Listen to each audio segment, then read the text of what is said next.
الحمد لله الحمد لله وكفى وسلام على عباده الذين اصطفى خصوصا على سيدنا المجتبى وعلى آله وصحبه أجمعين إلى يوم الجزاء.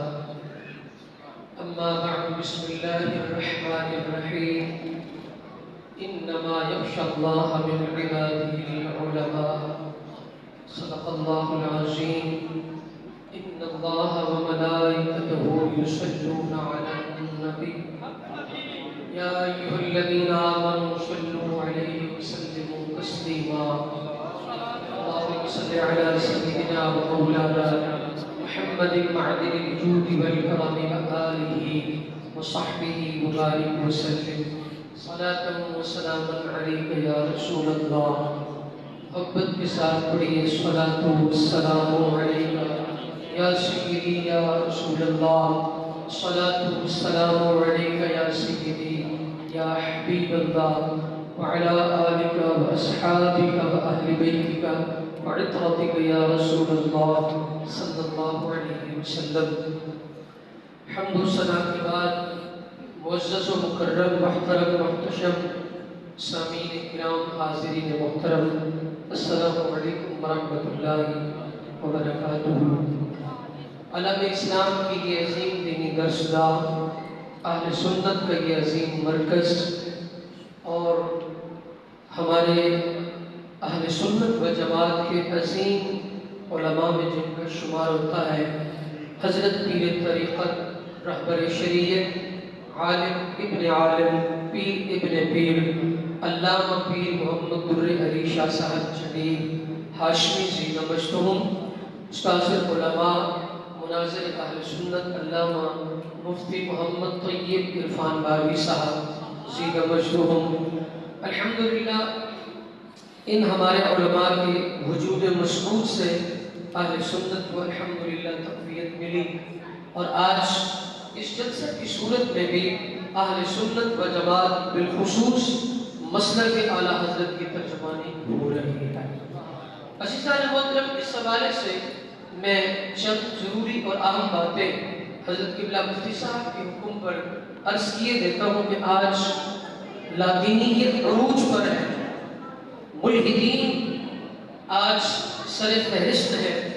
ہمارے سادے لوگ، سادہ قسم کے لوگ جو دین سے دور ہیں، علماء سے دور ہیں، مدارس سے دور ہیں، نتیجہ کیا نکلتا ہے؟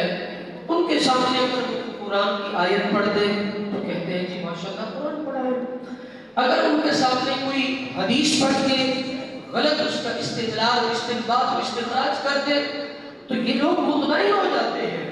علم اس چیز کا نام نہیں ہے، تحقیق اس چیز کا نام نہیں ہے. اہل سنت کا یہ مزاج بھی نہیں ہے. اہل سنت کا مزاج کیا ہے؟ اعلیٰ حضرت کو پڑھے، غزالی زمان کو پڑھے، مہر علی کو پڑھے.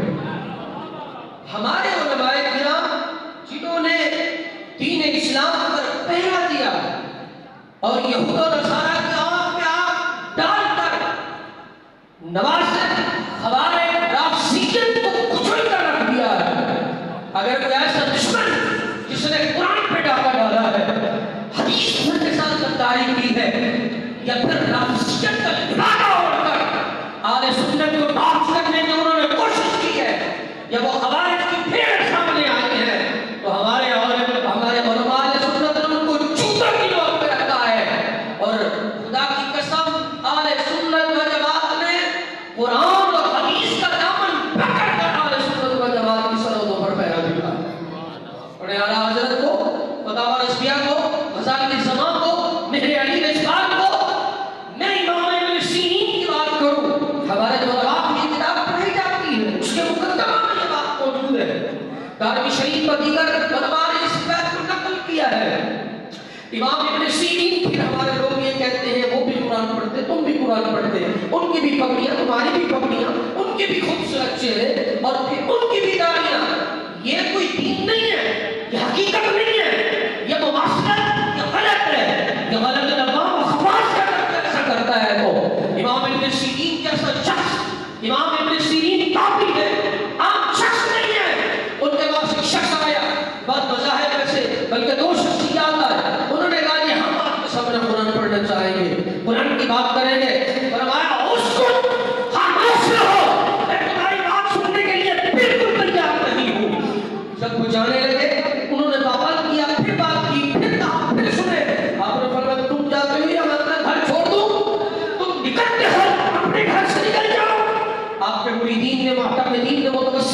کہا حضرت آپ سن لیتے وہ قرآن سنا رہے تھے، آپ سن لیتے وہ حدیث کی بات کر رہے تھے، آپ سن لیتے وہ حدیث سے بات کرتے قرآن سناتے، فرمایا خبردار جب اس قسم کی بات کرتا وہ قرآن کی غلط تعبیر کرتا، غلط تشریح کرتا، مجھ بھی اثر پڑتا۔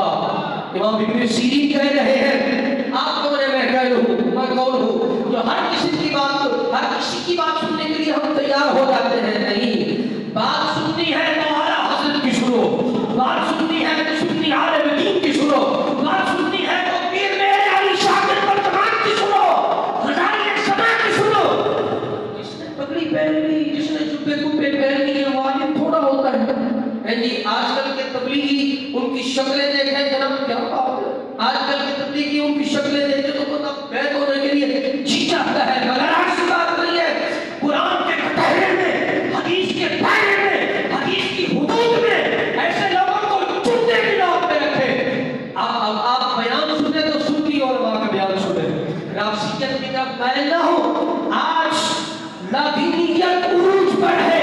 حضرت سیدنا سعید بن جبیر کے سامنے ایک شخص آیا، بالکل لادین تھا، لادینیت پر وہ معمول تھا، بدمزہ تھا۔ اس نے کہا حضرت میں آپ کو درس دینا چاہتا ہوں۔ فرمایا تو درس کی بات کرتا ہے؟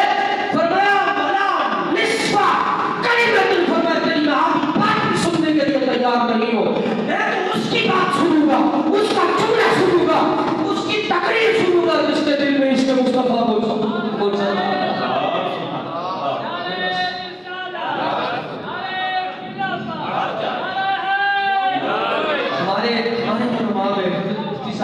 تو بیان کرتے ہیں کہ پیر صاحب بیان کرتے ہیں کیا مسئلہ کیا کہ سنت کی ترجمانی نہیں ہوتی؟ ہوتی ہے۔ اعلیٰ حضرت کی ترجمانی نہیں ہوتی؟ ہوتی ہے۔ سنو آخری بات آپ سے دعائیں، اپنے بزرگوں سے دعائیں لیتے ہوئے، علی ملال و منحل کے اندر یہ روایت موجود ہے، لوگوں کو یہ لوگ دیندار نہیں ہیں، دین کے چور ہیں، ڈاکہ ڈالنے والے ہیں، قرآن پر انہوں نے ڈاکہ ڈالا، حدیث کو انہوں نے بگاڑا ہے۔ سنیے سنیے، حضرت امام احمد بن حنبل کا فتویٰ موجود ہے۔ آپ نے فرمایا جس طرح قرآن کو دیکھنا عبادت ہے، اسی طرح سنی مرد کو دیکھنا بھی ثواب ہے، سنی مرد کو دیکھنا بھی ثواب ہے۔ وہ مرد کون سا ہو؟ فرمایا کہ جو نیکی کی دعوت دیتا ہو، برے سے روکتا ہو۔